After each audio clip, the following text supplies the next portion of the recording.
देखिए, इस पे मैं कोई टिप्पणी नहीं करना चाहूंगा। मैं समझता हूं जो संवैधानिक पद पे व्यक्ति बैठा है उसे संविधान की पूरी जानकारी होती है और जो उपयुक्त कार्रवाई होगी, संविधान संगत होगी, वही कार्रवाई होगी। अगर संविधान नहीं पढ़ा है तो वो कांग्रेस पार्टी के लीडर राहुल गांधी ने, अरविंद केजरीवाल ने और ममता बनर्जी ने। तो अगली खबर आपको बता दें, हिमाचल की मंडी लोकसभा सीट इन दिनों सुर्खियों में है। मंडी सीट से बीजेपी ने तेज तर्रार अभिनेत्री कंगना रनौत को उम्मीदवार बनाया है और कंगना की उम्मीदवारी घोषित होते ही कांग्रेस उन्हें घेरने में लग गई है। अब कंगना ने ऐसा चुनाव प्रचार शुरू कर दिया है जिसमें पप्पू की एंट्री हो गई है। देखिए रिपोर्ट।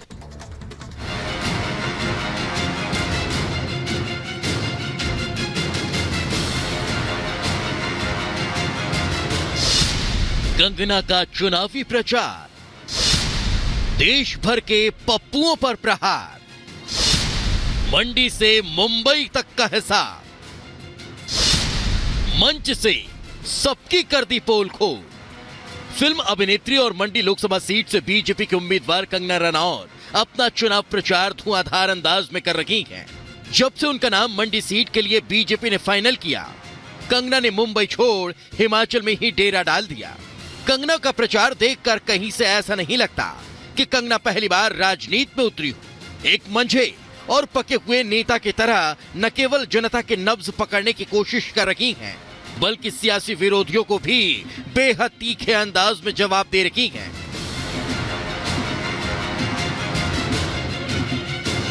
मंडी सीट से चुनाव लड़ने के ऐलान के साथ ही कंगना रनौत विरोधियों के निशाने पर हैं। अब कंगना ने भी अपने विरोधियों को जमकर जवाब दे दिया है। मनाली की एक जनसभा में कंगना ने उनके ऊपर लगाए गए एक एक आरोप का चुन चुन कर जवाब दिया। हाल ही में कंगना के खिलाफ बीफ खाने के आरोप लगाकर कुछ नेताओं ने उनकी छवि खराब करने की कोशिश की थी। कंगना ने इन आरोपों का मुंहतोड़ जवाब दिया। कंगना ने पप्पू का नाम ले हिमाचल से दिल्ली तक कांग्रेस लीडरशिप की बखिया उधेड़ दी। जो कांग्रेस की महिला विरोधी सोच है, जो उनकी दुष्ट सोच है, वो नवरात्रि में भी उस दुष्ट सोच को कोई विराम नहीं देते हैं। जब से मेरा नाम अनाउंस हुआ है, इनके इतनी मिर्ची लग रही है, इतनी मिर्ची लग रही है कि दिन रात मुझे अपमानित करने में, दिन रात मुझे कलंकित करने में, मुझे दोष लगाने में दिन रात लगे हुए हैं। नवरात्रों में भी इनको चैन नहीं है। जैसे मेरी बहन धनेश्वरी जी ने कहा कि एक बड़ा पप्पू है दिल्ली में, लेकिन हमारे यहाँ पे भी एक छोटा पप्पू है। वो कहता है कि मैं गौ मांस खाती हूँ और उसके पास एक वीडियो है, तो वो वीडियो दिखाता क्यों नहीं है? उसके पास कोई तो इस चीज का प्रमाण होगा कि उसने मुझे गौ मांस खाते हुए कहां देखा। कोई रेस्टोरेंट का बिल होगा, कोई फोटो होगा, कोई इंटरव्यू होगा। झूठा और एक नंबर का पलटूबाज है ये छोटा पप्पू। हम आपका बहुत मान सम्मान करते हैं, मगर मैं आपको ये कह देना चाहता हूं कि हिमाचल की जनता को कोई लेना देना नहीं है कि आप क्या खाती हैं और क्या मुंबई में पीती हैं। ये हिमाचल के मुद्दे नहीं है। मेरा आपसे निवेदन रहेगा, since you are the candidate of Mandi parliament constituency from Bharatiya Janata Party, please talk on issues. आपका क्या विजन है? आप क्या हिमाचल प्रदेश के लिए, मंडी संसदीय क्षेत्र के लिए करना चाहती है? कंगना ने न केवल कांग्रेस नेता विक्रमादित्य सिंह को निशाने पर लिया, बल्कि इशारों इशारों में राहुल गांधी को भी लपेट लिया। कंगना ने राहुल की शक्ति को खत्म करने के बयान का विरोध किया और उनकी सियासी समझ पर ही सवाल खड़े कर दिए। लेकिन आप इससे उम्मीद क्या कर सकते हैं जब इसका सीनियर बड़ा पप्पू कहता है कि हमें शक्ति का विनाश कर देना है, जो कि हिंदू धर्म की जो शक्ति है, देवी शक्ति जो है, उसका विनाश कर देंगे। तो जब बड़ा पप्पू ऐसे बातें करता है तो छोटे पप्पू से क्या उम्मीद की जा सकती है? छोटा पप्पू मुझे कहता है कि ये कलंकित है, ये अपवित्र है और इसको देवभूमि में आके पवित्र होना चाहिए। मैं उसको पूछना चाहती हूँ कि उसे क्यों लगता है कि मैं अपवित्र हूँ? क्योंकि मैंने अपने बाप के नाम के बिना, अपनी माँ के नाम के बिना, अपने आप खुद अपना नाम मुंबई नगरी में बनाया, इसलिए उसको लगता है मैं अपवित्र हूँ। मैं पॉलिटिक्स में आना चाहती हूँ।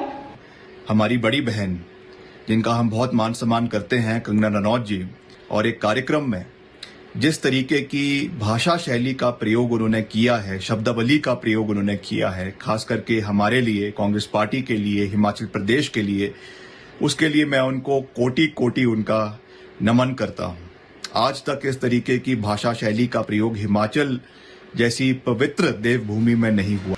कंगना के भाषण में अपने विरोधियों को पप्पू का नाम दिया है। उद्धव ठाकरे को महाराष्ट्र का पप्पू बताते हुए कंगना ने मुंबई में खुद पर हुए अत्याचार की याद दिलाई।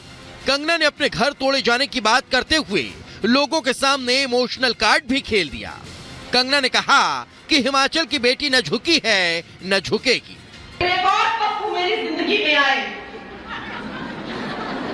उद्धव ठाकरे, जिन्होंने मुझे फिर डराया, फिर धमकाया, यहां तक कि उन्होंने मेरा घर तक तोड़ दिया।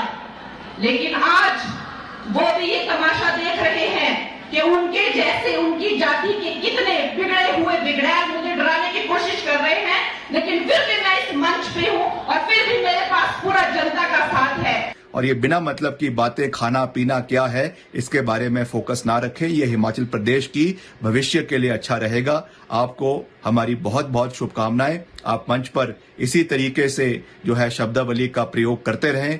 आपको हमारी बहुत बहुत शुभकामनाएं। फिल्म अभिनेत्री कंगना ने हिमाचल के लोगों के सामने फिल्म इंडस्ट्री में फैले वंशवाद और महिलाओं पर होने वाले अत्याचार का खुलासा किया। आपको बता दें कि कंगना की एक पहचान बॉलीवुड के घटिया कंटेंट, वंशवाद और शोषण के खिलाफ मोर्चा खोलने को लेकर भी रखी है। कंगना ने फिल्म इंडस्ट्री के पप्पुओं से मिली धमकियों का जिक्र किया और कहा कि उनका करियर खत्म करने की कोशिश की गई। हालांकि कांग्रेस ने मंडी चुनाव में इस तरह के मुद्दे उठाने पर कंगना के प्रचार पर ही सवाल उठाए हैं।